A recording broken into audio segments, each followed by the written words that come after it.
Manuscript 133, or the World Purges Fechtbuch, is the oldest known European fencing manual. It was originally written in Germany in the early part of the 14th century and now resides at the Royal Armouries in Leeds.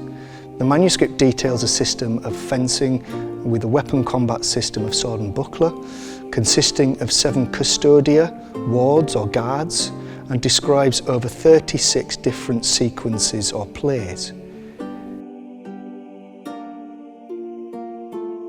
Here at the European Historical Martial Arts Club at the Royal Armouries in Leeds, we have been studying sword and buckler and the mysteries of 133 alongside other martial traditions of medieval Europe for many years.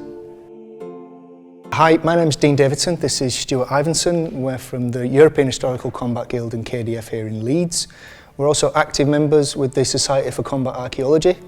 What we're trying to do with these films is present some of our thoughts and interpretations around the plays in 133. We hope you enjoy. So the play that we're going to demonstrate in this film is the first play. It consists of 4 images and covers 2 pages of the manuscript. The text which accompanies the first image reads as follows. Note that here we show the first guard or underarm, and the opposition is half shield or halbschild. And I advise with good counsel that he who stands in underarm should not deliver any blow, something that is rationally demonstrated. For he cannot reach his opponent's upper part. If he attacks the lower part, it will be dangerous to his head. But the one who adopts the opposition can enter and attack him at any time, if he omits what he ought to do, as is written below. So what does this actually mean?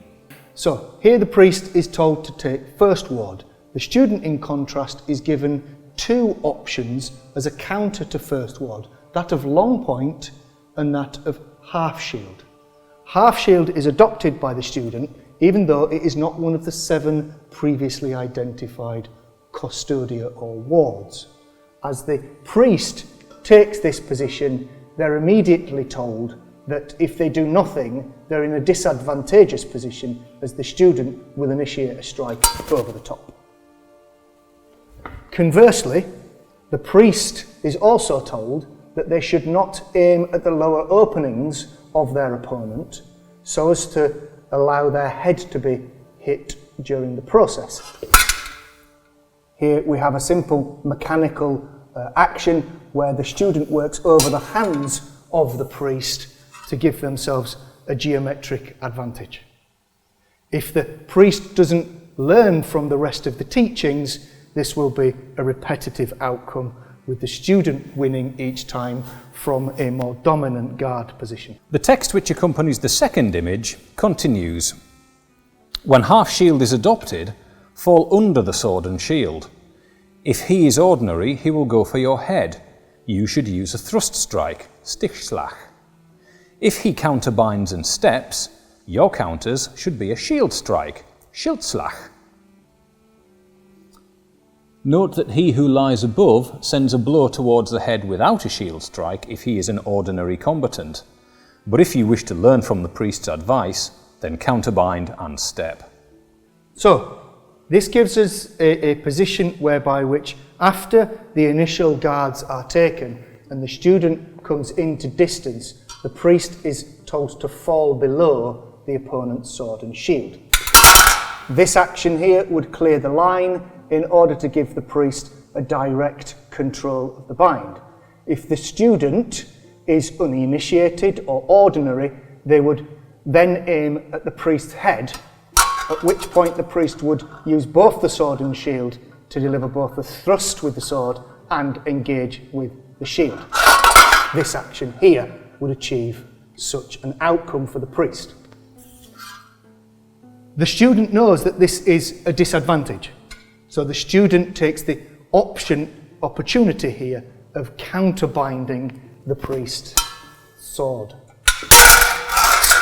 But they are also told in a few minutes that they should not hesitate at this point, because if they do, it gives the priest the option of engaging their shield with their own shield strike, and then they have various different options to press home such an advantage.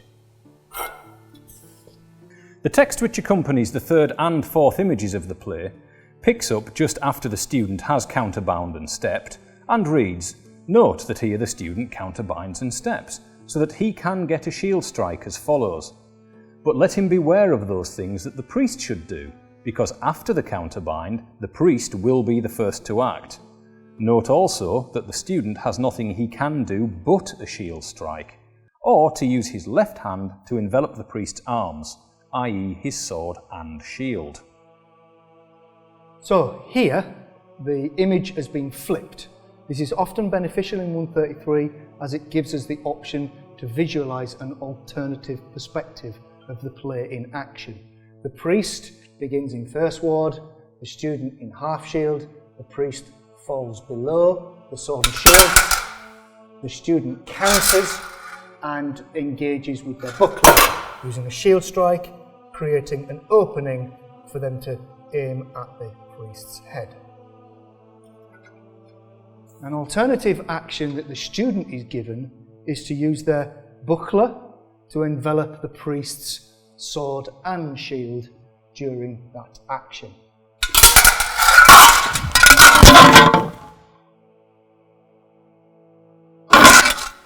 In that position, the priest is told later in the text the ways in which they may get out of that particular predicament.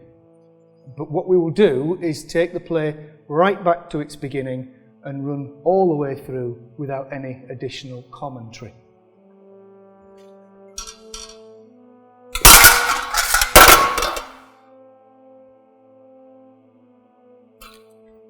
So this is the position that we find the first play finishing in.